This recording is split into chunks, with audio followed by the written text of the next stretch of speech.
So we'll chant text 12. Is that the one? Param Shushrushanam Mahyam Param Shushrushanam Mahyam Syat Praja Rakshaya Nirpa Syat Praja Rakshaya Nirpa Bhagavan Te Praja Bhartur Bhagavan Te Praja Bhartur Rishikesho Nutushyati Rishikesho Nutushyati Param Sushushanam Mahyam Syat Praja Rakshaya Nirpa Bhagavan Te Praja Bhartur Rishikesho Nutushyati Param Sushushanam Mahyam Syat Praja Rakshaya Nirpa Bhagavan Te Praja Bhartur Rishikesho Nutushyati Others please. Param Sushushanam Mayam Syat Praja Rakshaya Nirpa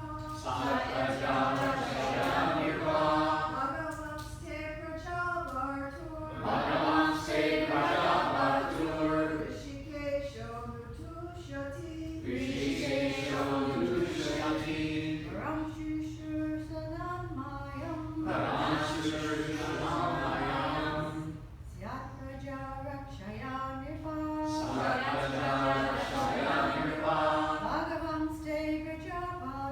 Bhagavan Te Praja Bhartur Rishikesho Nutushyati Param Shushanam Mayam Syat Praja Rakshaya Nirpa Bhagavan Te Praja Bhartur Rishikesho Nutushyati Param Susurinam Mayam Sayat Praja Rakshaya Nirpa Bhagavan Te Praja Bhartur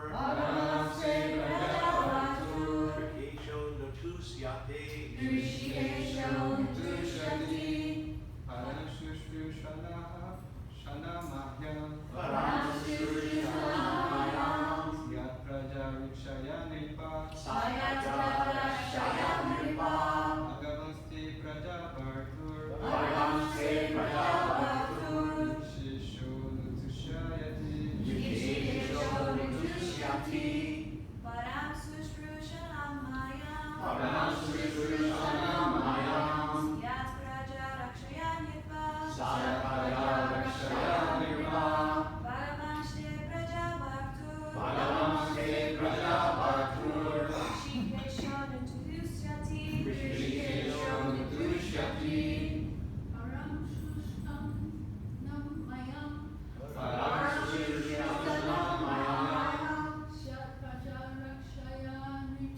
Syat Praja Rakshaya Nirpa Bhagavan Te Praja Bhartur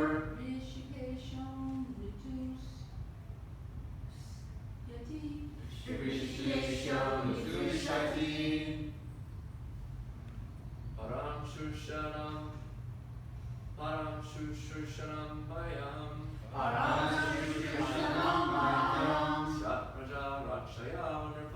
Syat Praja Rakshaya Nirpa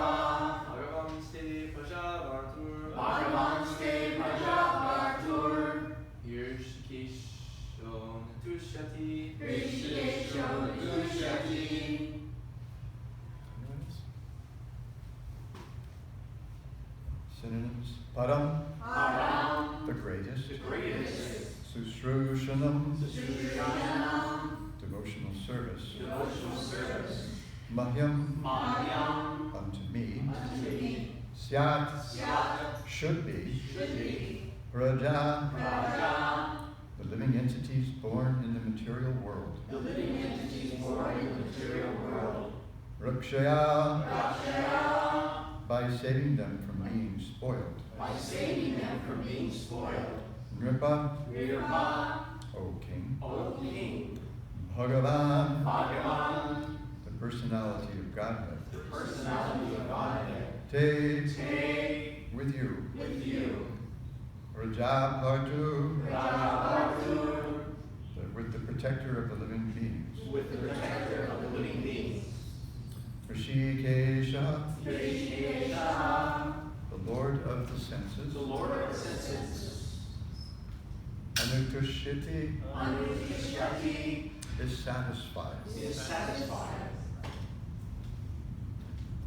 Translation. O king, if you can give proper protection to living beings in the material world, that will be the best service for me. When the Supreme Lord sees you to be a good protector of the conditioned souls, certainly the master of the senses will be very pleased with you. Responsibly, please. O king, O King, if you can give proper protection if you can give proper protection to the living beings in the material world, to the living beings in the material world, that will be the best service for you. that will be the best service for me. I'm sorry, for me. Best service to me from you. When the Supreme Lord sees you When the Supreme Lord sees you to be a good protector of the conditioned souls, to be a good protector of the conditioned souls, certainly the master of the senses certainly the master of the senses will be very pleased will be very, very pleased with you. with you. And you. Well, I was just, somehow or other I didn't get a chance. I was saying that, but y'all were in a big hurry, so. Srila Prabhupada's purport. The whole administrative system is arranged for the purpose of going back home, back to Godhead.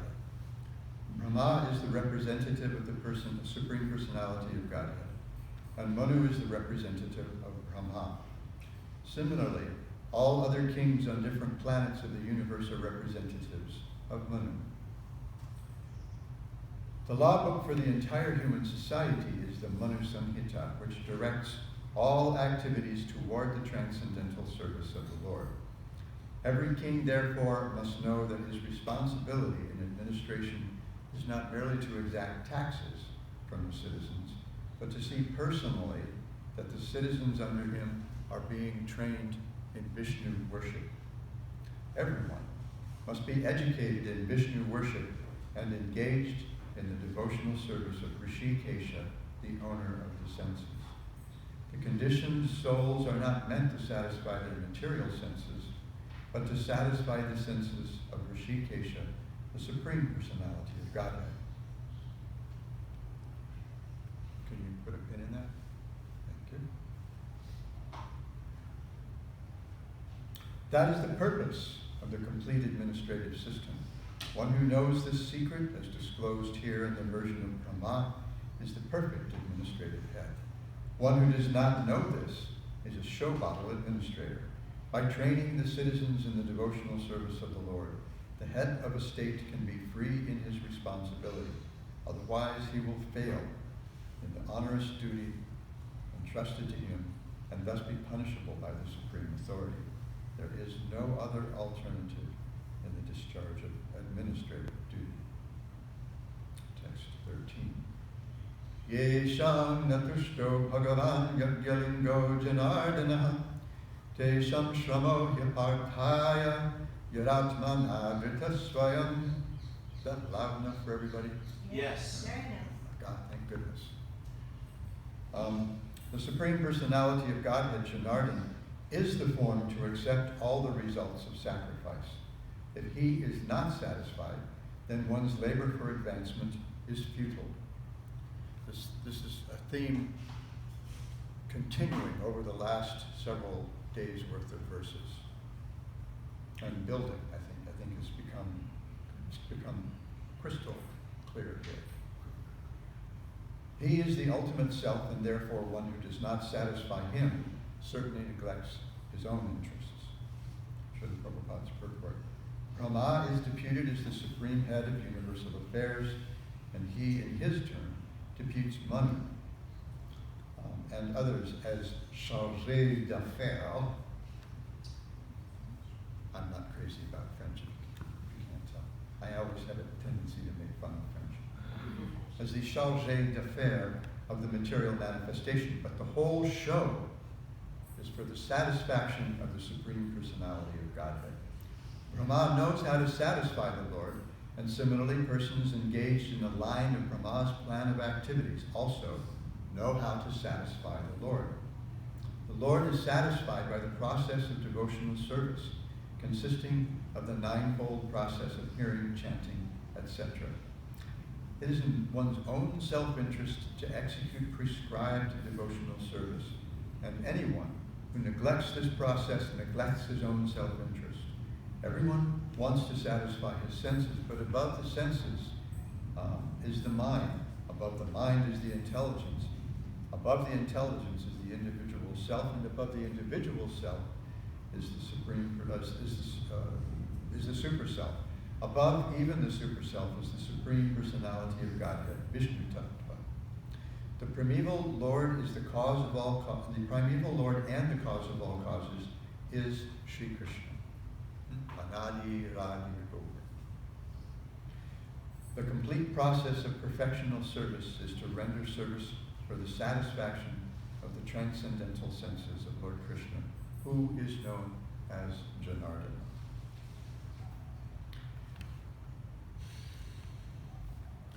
Om Jnanatimirantasya Jnananjana Shalakaya Chakshuram Militam Yena Tasmai Shri Gurave Namaha. Mukam Karoti Vachalam Pangum Lankayate Girim Jakripatamaham Bande Shri Gurum Dinataranam. Shri Chaitanya Mano Bhishtam Stapitam Yena Bhutale Swayam Rupakadama Yam Dadati Swapadantikam Pancha Kalpa Tarubhyascha Kripa Sindho Yevacha Patitanam Pavanebhyo Vaishnavebhyo Namo Namo. Aram Sushushanam Madhyam Syat Praja Rikshaya Nrpa Bhagavan Ste Praja Bhartur Rishi Kesha Mitushiti. O King, if you can give proper protection to the living beings in the material world, that will be the best service for me. When the Supreme Lord sees you to be a good protector of the conditioned souls, certainly the master of the senses will be very pleased with you. Yesham natushto bhagavan yalingo janardana tesham shamokya partaya yadatmanana tasvaya. The Supreme Personality of Godhead, Lord Krishna, is the form to accept all the results of sacrifice. If he is not satisfied, then one's labor for advancement is futile. He is the ultimate self, and therefore one who does not satisfy him certainly neglects his own self-interests. So there's a phrase, Srila Prabhupada, I guess it's a sentence, something that Srila Prabhupada would often cite, Tasmin tushte jagat tushta. When Krishna is satisfied, everyone's satisfied. And that's illustrated in Leela in the Mahabharata, where Duryodhana inspired, what's his name? Durvasa Muni. Durvasa Muni was a very mellow dude, very self-controlled, very peaceful mind. No, Durvasa Muni was known for his temper. He was known for his appetite, he was known for his temper. And if he didn't get what he wanted right away, there might be a curse. Anybody think of any instances of that from the Bhagavatam? Ambarish, easy. Should be easy. 19th or anything.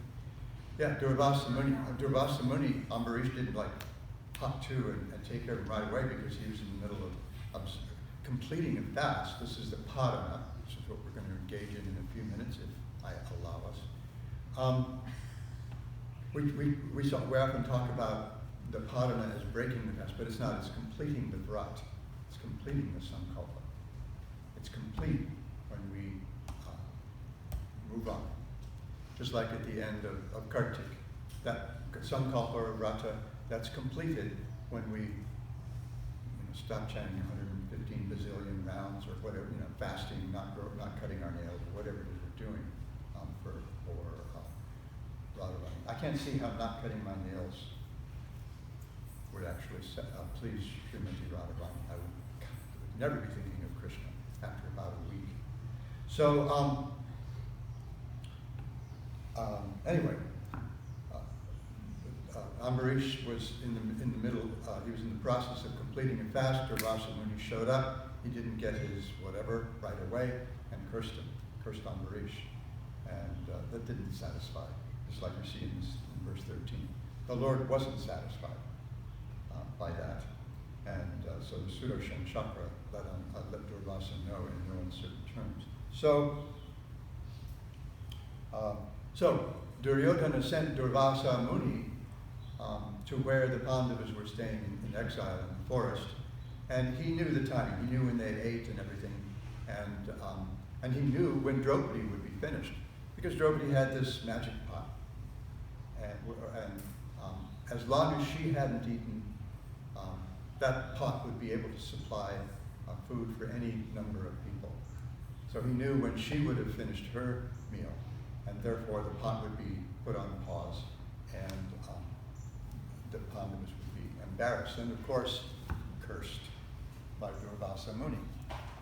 So, as we were speaking the other day, when all these different calamities came, Krishna was always there to bail them out. He was always there. That's why Queen Kunti is lamenting. Oh, now you're leaving. Bring on the calamities, because that means always seeing you. That means always remembering you. But now you're going. It's just not right. So Durvasa Muni showed up with 10,000 hungry disciples. They hadn't eaten in a bit. And all of a sudden, there's a crisis. What do? Well, here comes Krishna to save the day. And he found a morsel of eggplant, I think, in the pot or something, and tasted it. And while they were bathing, because Brahmanas, they bathe before they eat. They bathe and say they get clean, and then they say their mantras. And then, so while Durvasa Muni and his 10,000 voracious disciples were bathing in the river, saying their mantras waist deep in the water, Krishna took that morsel of eggplant that Draupadi had cooked. We're going to talk about that in a minute. It was Draupadi who cooked it. Anybody know what Draupadi's relationship with Krishna is?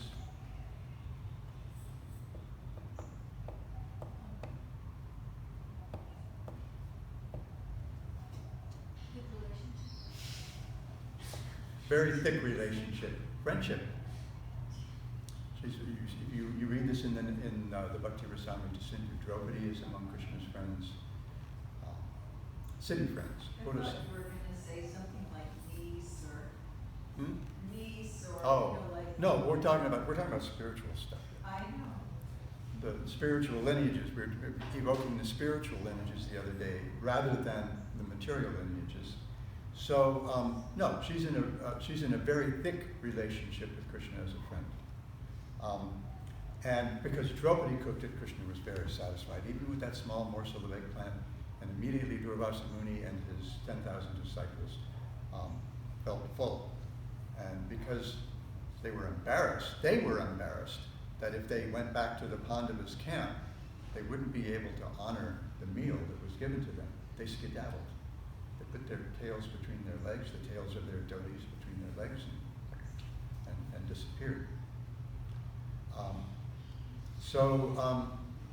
This is the whole point here.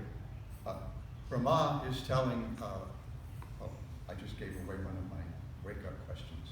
Whom? Oh, Manu, we know this because it says it right here. So Brahma is telling Manu, here's the best service you can do. You can provide proper protection to the citizens, to your praja, to those who are under your care. And how do you do that? Prabhupada makes it really clear in these two purports. You set things up in such a way that they will at least will be able to gradually come to bhakti, to Krishna bhakti, because that is the most satisfying thing to the Lord. And that's really the ongoing thing, that's the leitmotif in the Bhagavatam. Always satisfying Krishna. You see it in the first canto. Go back and take a look at one of those verses that Adidev Prabhu was discussing yesterday in just a moment. Everything is meant for satisfying Krishna. Rupa Goswami's definition of bhakti in the Bhakti Rasamrita Sindhu, 11th verse of the first chapter.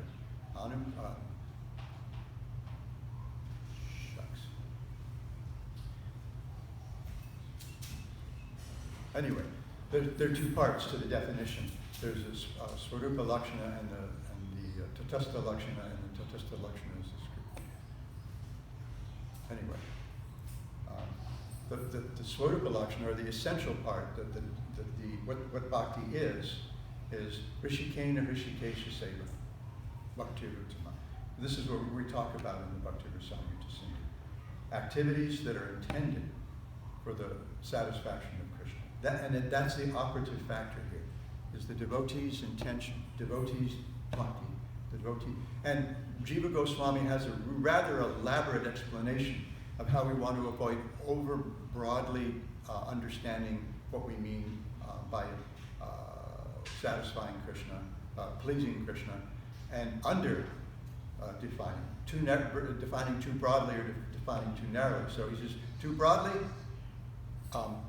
Krishna was pleased by killing Kamsa. But Kamsa's intention was never to please Krishna. It was to kill Krishna. So that's not bhakti. Now, was Krishna pleased by Mother Yashoda putting him down to go attend to the milk boiling over on the stove?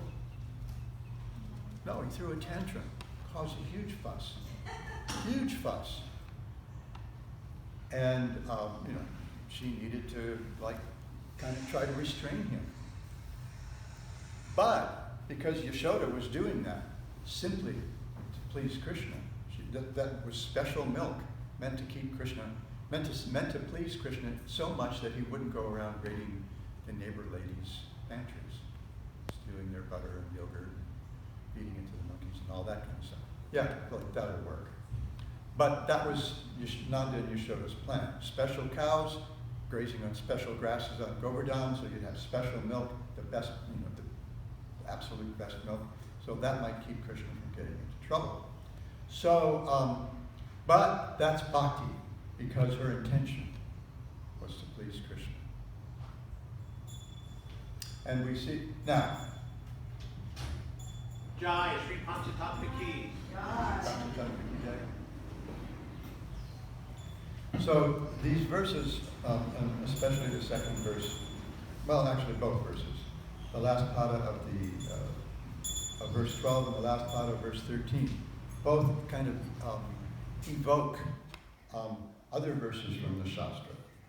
So Rishikesha Nutushyati. So as the pramana verse, or the evidence verse, the supporting verse, verse 12 of the first chapter of the Bhakti Rasamrita Sindhu is from, I can't remember the source now. Maybe Hari Bhakti Sudhodaya, I can't remember now.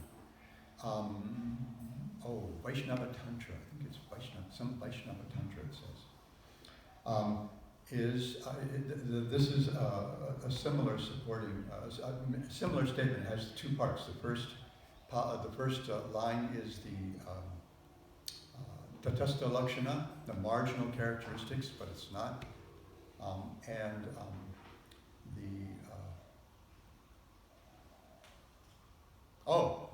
messed it up. Verse 11, it's Anukul Yasya. So, I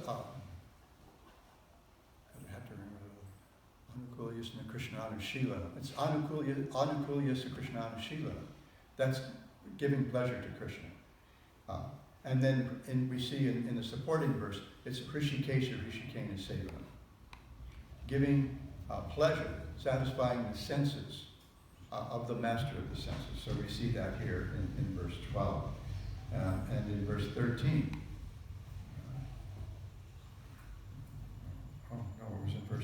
as well. No, it's not it. Oh, yeshtam natushto bhagavan. So we have the same thing, tush, the same root, satisfy. If you don't satisfy him, it's somebody who doesn't work to satisfy him. They neglect their own self-interest because he's the ultimate self. I really intended to leave some time for discussion today, but so one of the verses that we discussed yesterday addresses this directly. This is from the second chapter of the first canto. Dharma svanustita pumsam vishvaksena katasuriya notpadaya yadiratim shrama eva kevalam. Even if we engage perfectly in the activities of Varnashram duty, Varnashram Dharma, our activities as prescribed by the Varnashram Dharma, if we do them perfectly, if they don't create an attraction for hearing Hari Katha, hearing Krishna Katha, hearing Srimad Bhagavatam, then they're Shrama Eva Hi Kevalam. Kevalam, purely Shrama Eva. Certainly a waste, just a waste of time. Useless waste of time.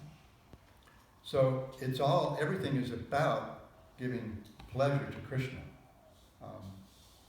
We see that, Krishna tells us that in the Bhagavad Gita, in the 9th chapter. Anybody remember the title of the 9th chapter? Devotional service. You're still smarting. Most confidential knowledge, right? So this is the heart of the, right in the heart of the Gita, middle of the Gita. And Krishna says, okay, I'm going to tell you the most secret of all secrets, so pay attention, because this is for your benefit. And then toward the end, he tells us, Patram pushpam palam toyam yome bhakta prayachati tadaham bhaktirpahritam asnami prayatam. So there's some really important words in this verse. This is, if one offers me with love and devotion a leaf of flower, fruit, or water, I will accept it. But Krishna has bhakti in here twice. Patram pushpam palam toyam yome bhaktya prayachati. With bhakti. And it's that bhakti that moves him. He says bhakti upahritam, has to be offered in devotion. If it's offered in devotion, I accept it. And who do we accept it from? Praya atmana. Prayata atmana, someone who is in pure consciousness. So their intention is to please Krishna. That's the magic ingredient there, that bhakti, that priti, that affection for Krishna, love for Krishna. And Srila Prabhupada points this out in a couple of places in his purport. He says, if one wishes to engage in devotional service to the Supreme in order to be purified and to reach the goal of life, transcendental loving service of God, then he should find out what the Lord desires of him. One who loves Krishna will give him whatever he wants, and he avoids offering anything which is undesirable or unasked for. So, we have a little anxiety among some of the devotees in the temple, because one of the things we know the Lord wants, flowers, flower ladies, have all of a sudden become in very short supply. We were choked, right? We were choked with garlands before, a few weeks ago, and now not so much because of a couple of circumstances, one of which is winter.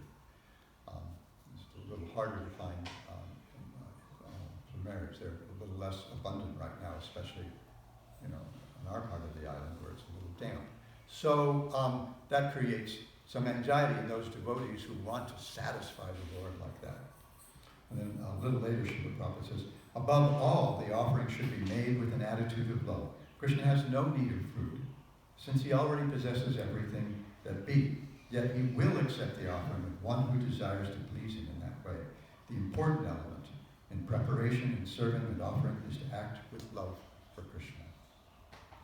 And then in the next, and then he says, Krishna's hearing the devotee's words of love in offering the foodstuffs is wholly identical with his eating and actually tasting. So Krishna is called Bhavagrahi Janardana. That's how he's referred to by Srila Vrindavan Das Thakur in the Chaitanya Bhagavata. There's an instance where he's saying, look, Even if you mess up the way you do the offering, you don't pronounce the mantra right, or you even conjugate, you inflect or conjugate the words wrong. If the love is there, Krishna is going to accept it. He says some ignorant person may offer something by saying Om Vishnaya Namaha, when it should be Om Vishnave Namaha. I mean, that's what he calls them, ignorant. Vrindavan Das is a little blunt sometimes. So some ignorant person may offer something by saying Om Vishnaya Namaha, when it should be Om Vishnave Namaha. But Krishna is Bhavagrahi Janarna. What he accepts is the feeling, the bhava. Whatever affection is there, whatever desire for bhakti is there, that's what Krishna accepts. The intention. So we see in today's verses the same thing. And then Krishna continues in the Bhagavad Gita to build through this chapter up to the whole point of the Gita. Manmana bhava madbhakto madhyaji manmanaskar. Just love me. That's, we can talk about all these things, but really what it boils down to is you just love me. And how do you do that? Practically speaking, sarva dharman parityajya mamekam sharanam vraja. Just set aside, walk away from all other considerations, all conventional ideas of dharma, and just satisfy me. And even if there's some sin incurred by your doing so, don't worry about it. Ma shuchaha, because I've got you covered. I have your back. Aham tvam sarva papevyo mokshaishani. I will deliver you from the reactions to whatever, even sins that might be incurred in doing so. So, satisfying Krishna, that's the whole point of the Bhagavatam. Anybody have any quick questions or comments? Earlier you touched upon the magical pot. What made the pot so magical? I don't understand. That's by Krishna. It was a gift from a demigod, probably. I don't remember the details of that. I thought it was a microwavable safe or something. I didn't know. Probably not. Yes. Anything else? Okay, then let us engage in the Ekadashi Parana with birthday girl's favorite prayer.